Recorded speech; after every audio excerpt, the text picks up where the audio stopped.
तो पहला जो सवाल था कि जो पिछली केस स्टडी आई थी, वो जो हैं साधिका, क्या वो अपने जीवन में नकारात्मक पैटर्न्स पर ही ध्यान नहीं दे रही हैं? वो तो आध्यात्मिक साधक हैं, उन्हें तो इन चीज़ों से परेशान होना नहीं चाहिए। देखिए, यहीं पर क्या होता है कि हम फिर से जज करने लगते हैं। ये बात तो है कि वो आध्यात्मिक साधिका हैं, लेकिन बात यहाँ पर ये नहीं हो रही है कि वो अध्यात्म हैं, बात ये हो रही है कि उनके कुछ पैटर्न्स हैं। तो अगर हमारे दिमाग में एक जजमेंट आता है उनको लेके, तो वो भी तो स्पिरिचुअल बाईपासिंग ही है जो हम उनके लिए रियलाइज़ कर रहे हैं। और ये बहुत होता है कई बार जब हम अध्यात्म में आते हैं, हमें खुद से भी और दूसरों से भी बहुत ज़्यादा एक्सपेक्टेशंस हो जाती हैं। हमें लगता है कि ये इस मार्ग पे हैं तो इनको ये सवाल नहीं आना चाहिए, इनको ऐसा क्यों लग रहा है, ये ठीक से कर रहे हैं कि नहीं कर रहे। और वो हमें खुद के लिए भी होता है, क्योंकि बहुत सारे लोग जो मुझे फ़ोन करते हैं उनको लगता है अरे अभी भी मेरे मन में ये ख्याल आ गया, अभी भी मुझे ऐसा लगा, मुझे ख़राब लगा। तो ये होना ही है, जब तक मन है तब तक कुछ ना कुछ चलता रहेगा।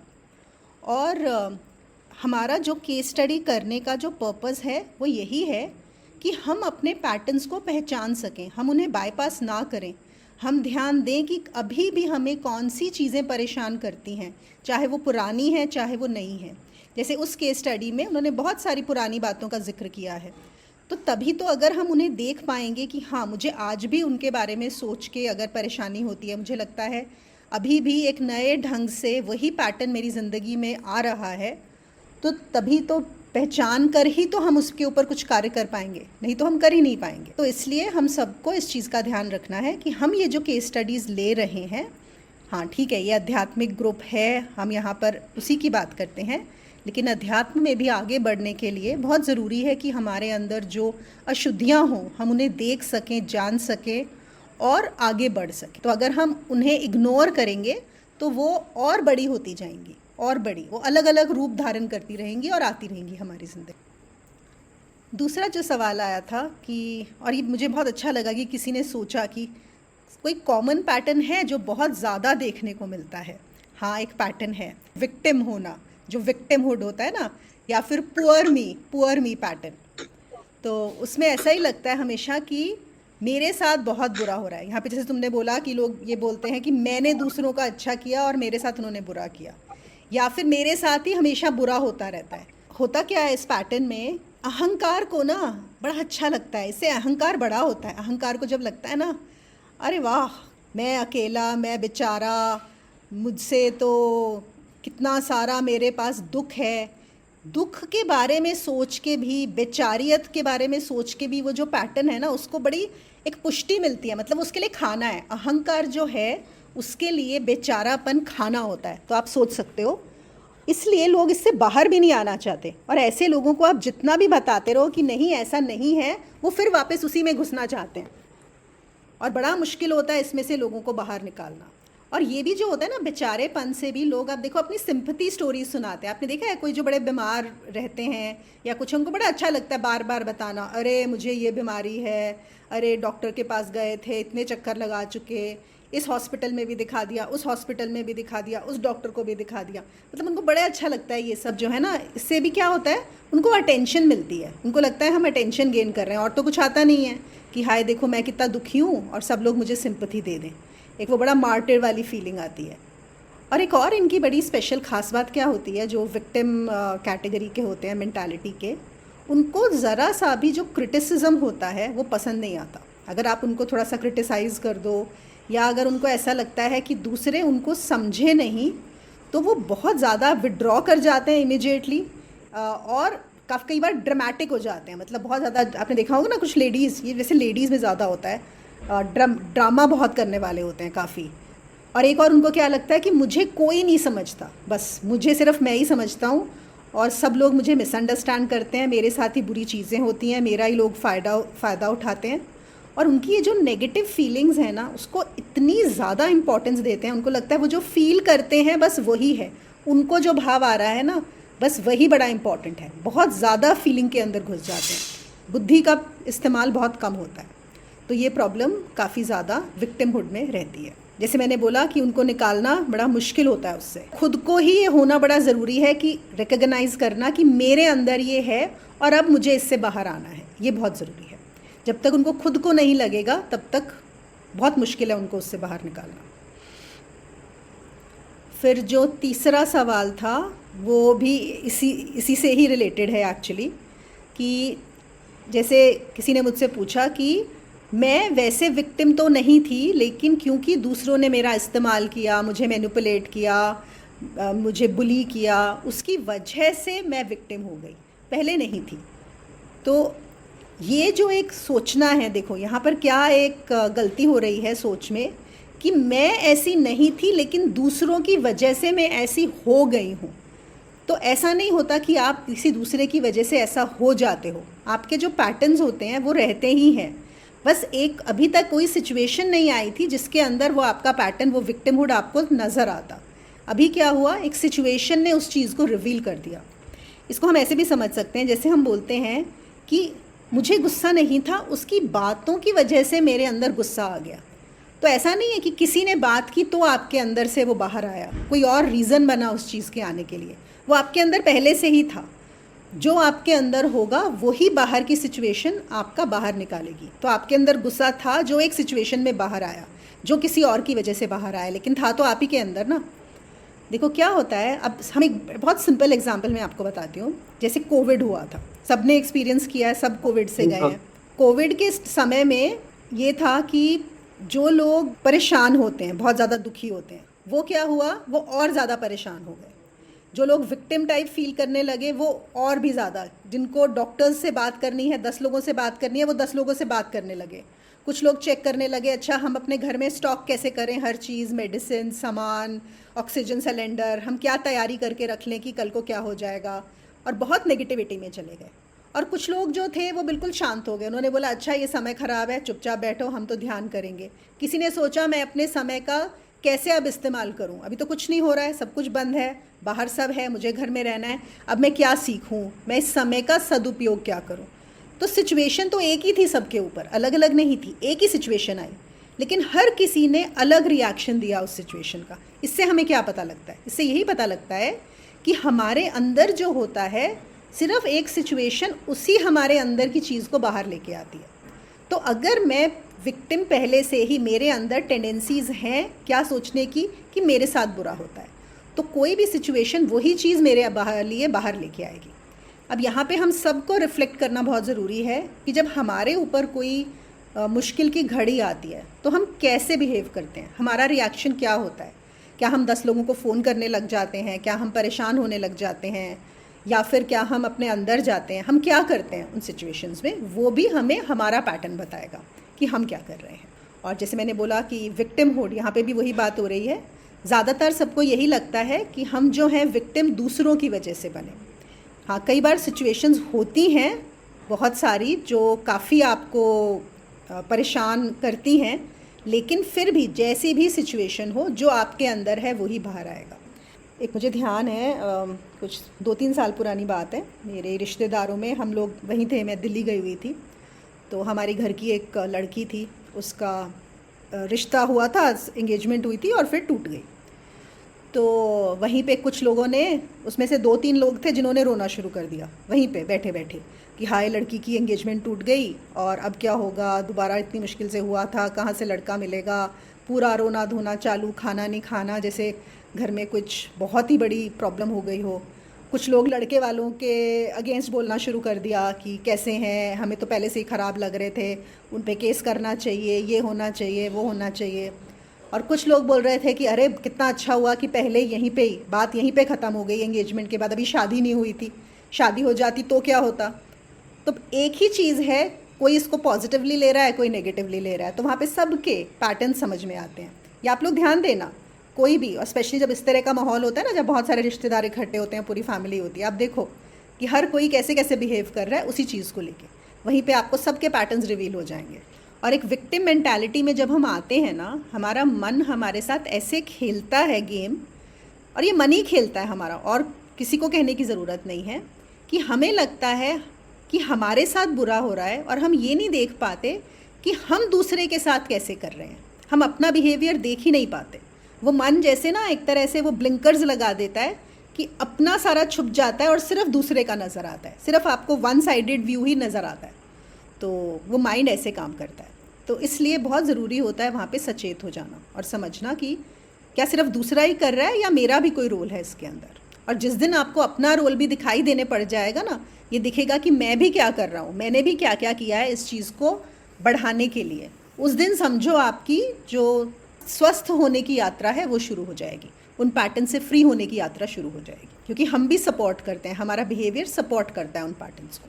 और देखो सभी ज़्यादातर ये जो होते हैं ना, सभी अज्ञानी होते हैं। अगर दो लोग लड़ रहे हैं और दोनों ही ये बात कर रहे हैं कि दूसरे ने मेरे साथ किया, तो दोनों में ही अज्ञान है। जब थोड़ा थोड़ा जैसे ही हम समझने लगते हैं तो वहाँ से प्रॉब्लम सॉल्व होनी शुरू हो जाती है। पहली जो हमारा पहला एक ज़्यादातर लोगों का जो फर्स्ट होता है वो क्या होता है, I am okay you are not okay, मतलब कि मैं सही हूँ और तुम सही नहीं हो, ठीक है। या फिर कभी कभी ये एक अलग तरह के लोग होते हैं, उनको ऐसा लगता है you are okay and I am not okay, ये भी होते हैं जो पीपल प्लीजर्स की हमने बात की थी ना। और फिर जब हम चलते चलते एक उस पर पहुंचते हैं, फिर एक लगता है कि दूसरा भी गलत नहीं है और मैं भी गलत नहीं हूँ, ओके। और फिर होता है दूसरा भी सही है और मैं भी सही हूँ, you are okay and I am okay. वो सबसे पॉजिटिव सिचुएशन होती है माइंड की, जब सच में उसको लगने लग जाता है कि हाँ दूसरा भी सही है, अपनी जगह पे वो भी सही है और अपनी जगह पर मैं भी सही हूँ। जब हम इस सिचुएशन में आ जाते हैं, वहाँ से एक्चुअल रिलेशनशिप की शुरुआत होती है। वहाँ पे जो होता है, अगर कोई बात होती है तो फिर ढंग की बात है कि एडल्ट कॉन्वर्सेशन हो सकती है। तो ये एक बुक है जो आप लोग पढ़ सकते हैं, बहुत डिटेल्ड बुक है, साइकोलॉजी की बुक है, I am okay you are okay. चौथा सवाल ले लेते हैं। तो वो शंकराचार्य जी का जो श्लोक है जिसमें बताया है कि सत्संग बहुत ज़रूरी है और सत्संग से ही मनुष्य जो है वो जीवन मुक्त हो सकता है। तो जीवन मुक्त कौन है? देखिए यहाँ पे अब हम आ गए पूरा प्रॉपर अध्यात्म में कि कौन है जीवन मुक्त। जीवन मुक्त वो है जो जीवन में रहते हुए भी, संसार के सारे कार्य करते हुए भी उसका केंद्र कहाँ से है, वो ऑपरेट कहाँ से कर रहा है। क्या वो डर से ऑपरेट कर रहा है? नहीं। क्या वो कुछ चाह से ऑपरेट कर रहा है? पहले हम समझ लेते हैं जीवन मुक्त क्या नहीं है। वो कभी डर से, कोई भी काम डर के कारण नहीं करता, भय के कारण नहीं करता। वो कोई भी काम दूसरों को दिखाने के लिए नहीं करता, दूसरों को प्रूव करने के लिए नहीं करता। वो कोई भी कार्य में ये नहीं होता कि मुझे इससे क्या मिलेगा। अब आप देखो ये सारी चीज़ें, भय, दूसरे को दिखाना, प्रूव करना, मुझे इससे क्या मिलेगा, ये सब क्या है? ये परतंत्रता की कैरेक्टरिस्टिक्स हैं, मतलब ये हमारी बॉन्डेजेस हैं। अगर मुझे कुछ चाहिए, अगर डर के कारण भी मैं कर रहा हूँ तो मतलब बॉन्डेज है, वो मुक्ति नहीं हो सकती। अगर मुझे कुछ चाहिए तो मैं डिपेंडेंट हो गया। अगर मुझे किसी को कुछ दिखाना है, प्रूव करना है, तो फिर से मैं किसी से बंधा हुआ हूँ, किसी और के अप्रूवल पे बंध गया हूँ या किसी और को दिखाने पे। ये सब ईगो से आ रहे हैं, यहाँ पर केंद्र है ईगो। तो जीवन मुक्त कौन है? जिसका केंद्र है प्रेम और स्वतंत्रता, लव एंड फ्रीडम। तो जीवन मुक्त वो है संसार के सारे कार्य करते हुए भी उसका जो केंद्र है वो है प्रेम। और वो इसलिए दे रहा है कि उसे कुछ चाहिए, वो इसलिए दे रहा है कि उसे कुछ मिल गया है। लेने के लिए नहीं, वो सिर्फ देने के लिए ही दे रहा है, बस बह रहा है। जीवन मुक्त वो है जिसको किसी को कुछ भी प्रूव नहीं करना। अगर वो एक रिलेशनशिप भी बनाता है, एक संबंध भी बनाता है, तो हम ज़्यादातर संबंध क्यों बनाते हैं? हमें ये होता है कि दूसरा हमें पूरा कर दे, मतलब मैं अपूर्ण हूँ, मैं अपने आप में बहुत कम, छोटा महसूस करता हूँ और मुझे कोई ऐसा मिल जाए जिसके साथ मिलके मैं पूरा हो जाऊँ। तो जीवन मुक्त का ऐसा नहीं होता, वो अपने आप में स्वयं में ही पूर्ण है। अब उसको अगर कोई रिलेशनशिप बनाना भी है तो सिर्फ शेयर करने के लिए, सिर्फ कुछ देने के लिए ही, बस ऐसे ही कि चलो मिलते हैं। तो ये जो स्थिति होती है जीवन मुक्त की, और ये कैसे आ सकती है? ये स्वयं को जानकर ही आ सकती है, उसके बिना नहीं आती। जब तक हम अपने आप को समझेंगे कि मैं ये मनुष्य हूँ, मैं ये जीव हूँ जिसका ये शरीर है जो 5 फुट हाइट का है, इसका वेट इतना है, ये कहाँ पे पैदा हुआ, ये इसकी फैमिली है, ये इसका प्रोफेशन है, ये इसकी एजुकेशन है, वो सारा कुछ जो हम बाहर से जानते हैं अपने बारे में, जब तक हमारा ध्यान उसके ऊपर रहेगा तब तक हम कभी भी जीवन मुक्त नहीं हो सकते। तो जीवन मुक्त कैसे हो सकते हैं? वही जो शंकराचार्य जी बता रहे हैं कि सबसे पहले सत्संग, अगर आपको सही संग मिलेगा, सत्य का संग मिलेगा, ऐसे लोगों का संग मिलेगा जो जीवन मुक्त हुए हैं, तभी आपके अंदर कुछ जगेगा। तभी आपको, देखो हम किस चीज़ को इमिटेट करते हैं या हम क्या चाहते हैं, अगर हम उन चीज़ों का अनुभव कर पाते हैं, ऐसे लोग देख पाते हैं जो हमें इंस्पायर करते हैं। कोई बहुत अमीर क्यों होना चाहता है? जब वो बहुत अमीर लोगों को देखता है, वो देखता है कि जो बहुत रिच हैं वो कितना एंजॉय कर रहे हैं, उनकी लाइफ में ये है वो है, तो उसको लगता है हाँ मुझे भी बहुत पैसे वाला होना चाहिए। अगर कोई फिर देखता है कोई दूसरा है जिसके पास बहुत पावर है, इतना पावरफुल है, वो एक किसी पोस्ट पे है या किसी मिनिस्टर है, तो उसको लगता है मुझे भी होना चाहिए, देखो इनकी तो बहुत गर्द है ज़िंदगी में, तो वो फिर उनके पीछे जाना चाहता है। ऐसे ही जब आप किसी जीवन मुक्त से इंस्पायर होते हैं तभी तो आपके अंदर वो इच्छा भी जागेगी, नहीं तो इच्छा भी कैसे आएगी कि मुझे भी जीवन मुक्ति चाहिए। तो सत्संग बहुत चाहिए और ये इंस्पायर करने के लिए ही होता है। यहाँ पे क्वेश्चन आया है, प्लीज़ डिफ़ाइन जीवन मुक्त।